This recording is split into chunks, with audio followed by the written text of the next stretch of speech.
বাংলাদেশের নারীদের এমন হার দেখে লাইভে এসে বাংলাদেশ নারীদেরকে নিয়ে শোক প্রকাশ করল মুশফিকুর রহিম।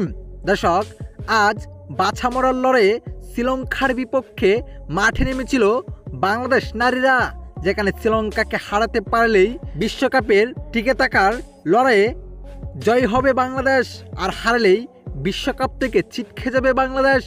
এমন সমীকরণে এদিন শুরুতে বল করতে নেমেছিল বাংলাদেশ, যেখানে শেষ পর্যন্ত শ্রীলঙ্কাকে 202 রানে আটকে দেয় বাংলাদেশ দল। এই রানের জবাবে ব্যাট করতে নেমে রীতিমতোই ব্যর্থ বাংলাদেশের দুই ওপেনারেই। তবে তারপর দুর্দান্ত পার্টনারশিপ করে ফেলেন শারমিনা আক্তার ও নিগারা সুলতানা। তবে শেষ পর্যন্ত এই দুই ব্যাটার মিলেও বাংলাদেশকে জিতাতে পারল না।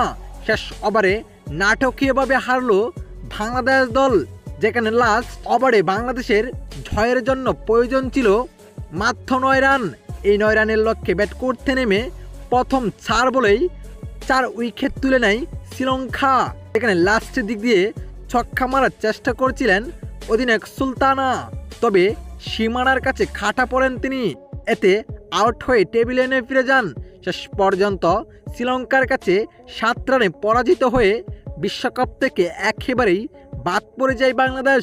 এদিকে বাংলাদেশের এমন হার দেখে লাইভে এসে মুশফিকুর রহিম বলেন, এমন হার কোনোভাবেই মেনে নেওয়া যায় না।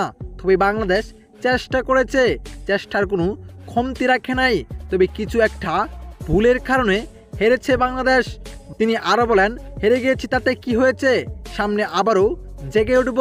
দর্শক, বাংলাদেশের এমন হার আপনি কিভাবে দেখছেন জানিয়ে দিবেন আপনার মতামত এই ভিডিওর কমেন্ট বক্সে। ধন্যবাদ।